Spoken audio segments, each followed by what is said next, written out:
Good morning, welcome back to the channel. Good morning.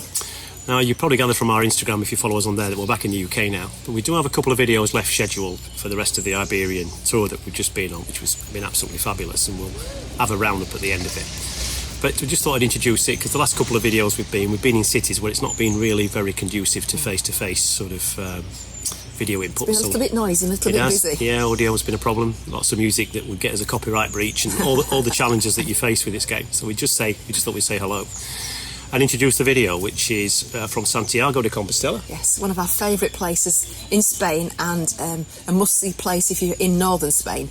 We were there 2 years ago, and if you haven't seen the video, I'll put the link below. But let's start with a little bit of a recap from that video, because it sets the tone, and then we'll get into the new stuff. Good morning. This is the culmination and the highlight of our trip. We've reached Santiago de Compostela, and we walk in the final part of the Camino Frances.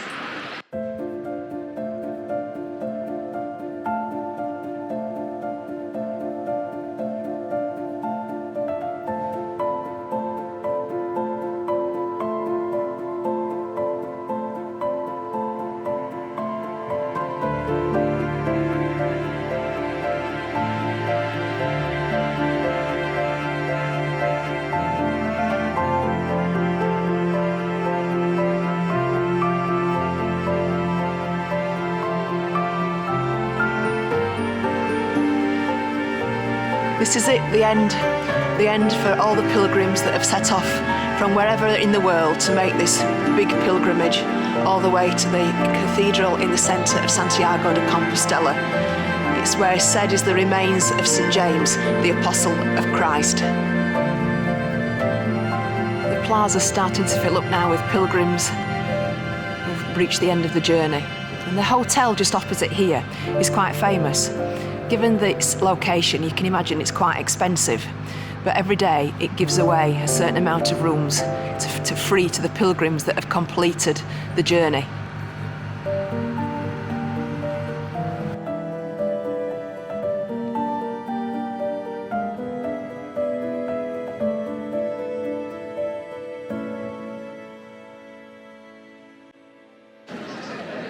It's been a long journey for some of these people that are outside the cathedral now, and I have to say it has been a real privilege to see them walk in this massive distance. It's a real achievement that they've got when they arrive in this square here in front of the cathedral, and it's been a joy to watch them.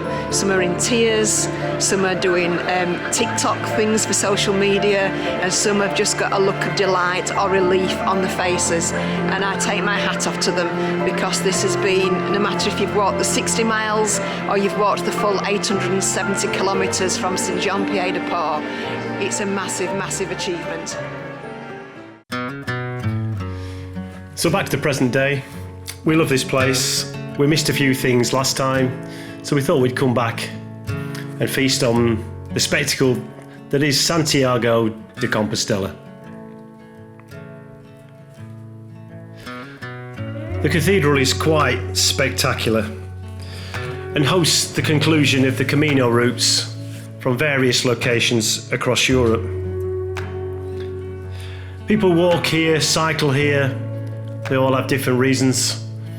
Peculiar to them, some spiritual, some personal, but one thing's for certain, you can see that they all share this joy of achieving this route and working out a little bit more about themselves and what it means to be a pilgrim.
It's a beautiful cathedral, both to walk round and go inside.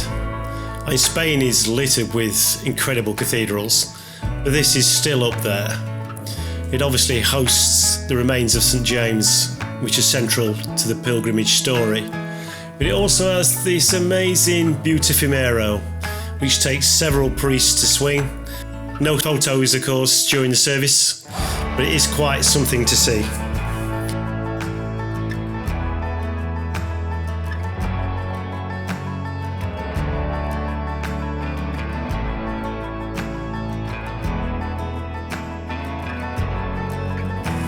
Now, this cathedral was initially constructed in 1075 and is part of the Camino story that includes Knights Templars, Christian warfare, and to some extent its own crusade.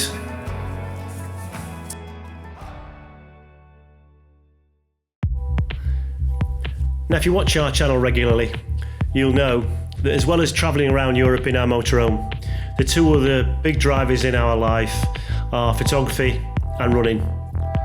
More on running in a minute. But photography in particular, I'm interested in street photography that reflects and records the humanity of the places that we visit, especially black and white street photography. Santiago de Compostela provides lots of opportunities to follow this passion, and these are some of the images that I've taken. If you're interested in cameras, I've taken these shots on a Leica Q3 28mm lens. And without boring you about camera specs, if you're interested in the images, we have a website where our portfolio is there to be seen from street scenes from across Europe that we've visited in the last few years. The details are below. Now, we stayed at Camping AS Cancelas, which is probably the best campsite in Santiago. There is an air in the town, but we stayed there because of the bar and restaurant, which are pretty good. Now, as you can see, Santiago in April didn't avoid the rain, but we did see this special building on the hillside that we later found out to be called the City of Culture of Galicia. We also looked like we could run up a trail to it, so we decided to put the running shoes on and get going. This trail is called the mythological route to the viewpoint. Basically the viewpoint looking down over the city. It takes you up and over a hill on a trail literally littered with characters. It's a thematic hiking trail full of Galician mythology and great views of the city. It takes a path around the hill, and depending on which route you take, it varies in difficulty. But with good mobility and reasonable fitness, it's nothing that should cause you some problems.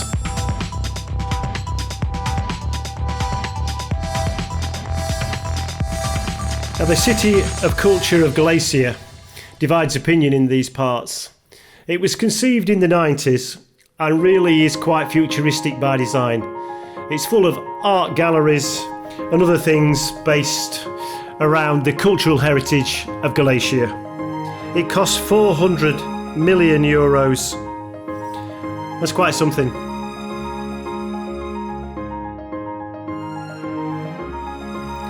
Another thing not to be missed in Santiago de Compostela is the Pilgrims Museum. If the history of the pilgrims interests you, then this is a place for you. We spent a great couple of hours here. Initially we thought it was a good idea to duck out of the rain, but we found it fascinating and an interesting place to be. Very modern, very clean, very smart, knowledgeable staff and great informative displays.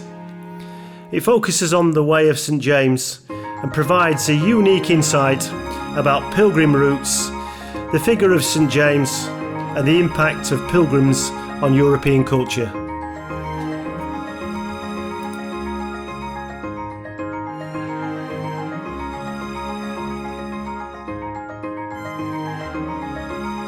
Now, if you've not had enough of the history of the Camino and all things pilgrim related, 3 or 4 days walk from Santiago brings you to Finisterre, or Fistera, depending whether you want to speak in Spanish or Galician. In Roman times, this was thought as being the end of the known world, and it held a special spiritual and physical significance to many pilgrims. They made their way to this location, threw their clothes in the sea by the lighthouse, and cleansed themselves. Now this coast is called the Coast of Death, so I'm not quite sure how sensible that was. It's renowned for its storms, and many good seamen have lost their lives off this coast. Sometimes we're called to dance on the wild edges of our lives and discover something new. Or we have a sense that our own lives have grown too small, so we need to confront our fears of what is unknown. We need to welcome in strangeness to crack open unfamiliar parts of ourselves and of God. From Christine Walters Paetner, who was a pilgrim herself. A short distance up the coast is a place called Muxia and Muxia Lighthouse. It's an authorised camper van stop, and to stay the night there is really something special. Be warned though, if it's windy, it's really windy. Probably to compare, you'd have to go to the Scottish Islands, and it's brutal, and you're probably going to want to move inland. But this is a place rife with legend. It's a special place where you can really relax and take in the surroundings. It's probably my favourite camper stop of all time.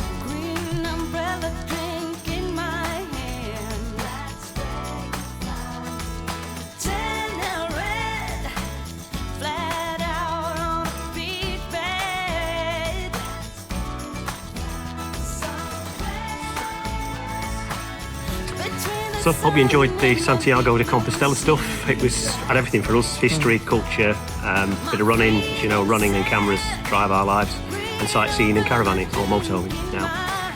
But the next couple of videos are also from northern Spain, from we're going up towards to Cantabria, and then backwards across in a couple of days later through the wine-growing regions and onto the boat home. So I think there's 2, maybe 3 videos left, and then we'll show you what we've been getting up to when we've been back in the UK. Thanks for watching. Martin out. Helen out.